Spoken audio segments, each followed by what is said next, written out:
दुनिया भर में अगर चीन को कोई देश समझता है, चीन की मानसिकता को अगर कोई देश समझता है, तो वो है ताइवान। एक प्रजातंत्र जो रग रग से वाकिफ है चीन की, और चीन की गीदड़ भपकी से नहीं डर रहा है। अंजना, ये बहुत महत्वपूर्ण बात है। हालांकि गीदड़ भपकी से आगे बढ़ते हुए 21 लड़ाकू विमानों को ताइवान के एयर स्पेस में चीन ने उतार दिया है। लगातार सायरन भी बज रहे हैं। वो ड्रिल्स की बात कर रहा है। 4 से 7 तारीख पर 3 दिन तक लगातार ये भी चेतावनी वो दे रहे हैं कि हम आने वाले वक्त में और भी इस तरह के अटैक्स करेंगे, ड्रिल्स करेंगे। यानी डराने धमकाने की पूरी कोशिश है। लेकिन इसी के साथ ध्यान यह भी रखिए कि चीनी विदेश मंत्रालय के प्रवक्ता ने खुलकर कहा है कि हम टारगेटेड अटैक करेंगे। आइए पहले आपको सुना देते हैं कि पहले से बौखलाया हुआ था और कैसे कानों तक और भी कांच पहुंचा होगा जब उन्होंने देखा कि चाहे वो ताइवान के राष्ट्रपति हो या फिर अमेरिका की स्पीकर हो, दोनों ने खुलकर अपनी बात कही। सुनिए दोनों। I don't know. I think that whatever China was going to do, they will do in their own good time. What excuse they may use to do it is another thing. But you really know more about that than I do. I do think that it's really important for the message to be clear that in the Congress, House, and Senate, Democrats and Republicans are committed to the security of Taiwan in order to have Taiwan be able to most effectively defend themselves. But it also is about our shared values of democracy and freedom and how Taiwan has been an example to the world in that regard. And whether it's certain insecurities on the part of the president of China as to his own political situation that he's rattling a saber, I don't know. But it doesn't really matter. What matters to us is that we salute the successes of Taiwan. We work together for the security of Taiwan. And we just take great lessons from the democracy in Taiwan. Are here 43 years ago. With the Taiwan Relations Act, America made a bedrock promise to always stand with Taiwan. And on this strong foundation, we have built a thriving partnership, grounded in our shared values of self-government and self-determination, focused on our mutual security interest in the region and across the world. Today, our delegation, of which I'm very proud, came to Taiwan to make unequivocally clear we will not abandon our commitment to Taiwan, and we are proud of our enduring friendship. The story of Taiwan is an inspiration to all freedom-loving people in the United States and around the world. Out of a crucible of challenge, you have forged a flourishing democracy, one of the freest in the world, proudly to be led by a woman president. That's an applause line.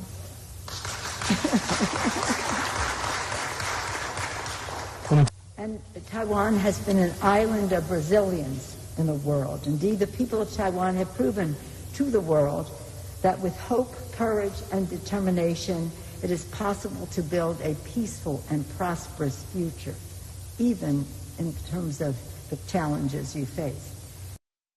Sarin साहब, मैं आपके साथ शुरुआत करना चाहती हूं। ये इसको किस तरह से देखे भारत, और क्या चीन इस हद तक जाएगा कि वो टारगेटेड अटैक करे ताइवान पर क्योंकि जिनपिंग को वापस आना है सत्ता में, या फिर युद्ध की भी नौबत आ सकती है?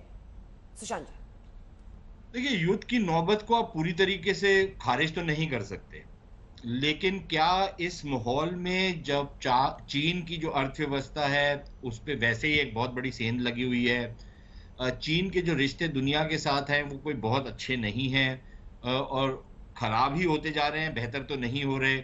चीन के अंदर इंटरनल प्रॉब्लम्स भी हैं, एक तरीके का राजनीतिक कश्मकश भी चल रही है। उस माहौल में ये पॉसिबिलिटी है कि एडवेंचरिज्म हो और युद्ध को छेड़ा जाए, लेकिन अगर वो युद्ध उल्टा पड़ गया तो फिर शी जिनपिंग जो है वो लटकेंगे, क्योंकि चीन में रिटायर नहीं होते लोग, फिर इस तरीके के जो लोग होते हैं वो लटकते हैं सूली से। तो अगर वो चांस लेना चाहते हैं तो मुबारक है उनको, लेकिन फिर ये उनको कोई आश्वासन नहीं है कि अगर वो युद्ध लड़ते हैं तो वो युद्ध जीत भी सकते हैं।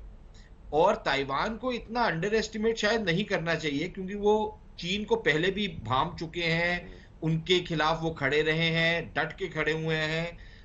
कई ये जो टारगेटेड अटैक्स की बात कर रहे हैं, ये चीनी पहले भी कोशिश कर चुके हैं, मुंह की खानी पड़ी और फिर विड्रॉ करना पड़ा। तो ये इश्यूज हैं वहां पर। और तो फिर अमेरिका और सारे का सारा जो पश्चिम है वो भी एक लिहाज से ताइवान की पुष्ट पे है। तो उसके उस संदर्भ में अगर देखा जाए तो चीन को फिर काफी महंगी पड़ सकती है ये बात। और अगर अमेरिका कुछ नहीं करता, अगर चीन हमला करता है और अमेरिका कुछ नहीं करता, तो फिर जो सारे इलाके के देश हैं वो फिर अमेरिका में जो उनकी विश्वसनीयता है वो बिल्कुल खत्म हो जाएगी। और अमेरिका ये नहीं चाहता, क्योंकि अमेरिका को पता है कि एशिया का जो रीजन है वहीं पे फ्यूचर है। तो अमेरिका यहाँ पर रहना भी चाहता है, वो चीन के साथ एक सहयोग भी करना चाहता है, लेकिन चीन की दादागिरी को मानना नहीं चाहता, जैसे हम नहीं चाहते। हम भी चीन के साथ सहयोग करना चाहते हैं, लेकिन चीन की दादागिरी को मानने को तैयार नहीं है। तो मेरे ख्याल वहां पर एक समन्वय बन रहा है बहुत सारे देशों का। और अगर इससे पहले कि गौरव इस चर्चा को आगे लिए चले, जी सर, एक जानकारी अपने दर्शकों को जल्दी से बता देते हैं, क्योंकि घेराबंदी से युद्ध तक जो हम बात कह रहे हैं, 6 जगहों से घेरेबंदी को इस वक्त चीन कर रहा है ताइवान की। और ये बहुत बड़ा संकेत है चीन की तरफ से। चीन क्या करे? चीन ने क्या कहा है? चीन ने कहा है कि 4 तारीख यानी बृहस्पतिवार से लेकर 7 तारीख तक चीन ताइवान को हर ओर से घेरेगा। उत्तर, दक्षिण, पूर्व, पश्चिम, उत्तर पूर्व और उत्तर पश्चिम से चीन के युद्धपोत, चीन की पनडुब्बियां, चीन के विमान, चीन के अटैक हेलीकॉप्टर्स, ये एक लाइव फायरिंग एक्सरसाइज करेंगे। और ये लाइव फायरिंग एक्सरसाइज एक बहुत बड़ा संकेत है कि हम ताइवान को न केवल हर तरफ से घेर सकते हैं, बल्कि हर तरफ से वार कर सकते हैं जरूरत पड़ने पर। ये मनोबल गिराने की साजिश है चीन की। ताइवान देख रहा है, लेकिन ताइवान क्योंकि 1949 से रग रग से वाकिफ है चीन की, वो डरने वाले देशों में नहीं है। वो अपनी काउंटर एक्सरसाइजेस करेगा जो चीन के लिए एक खतरा होगा।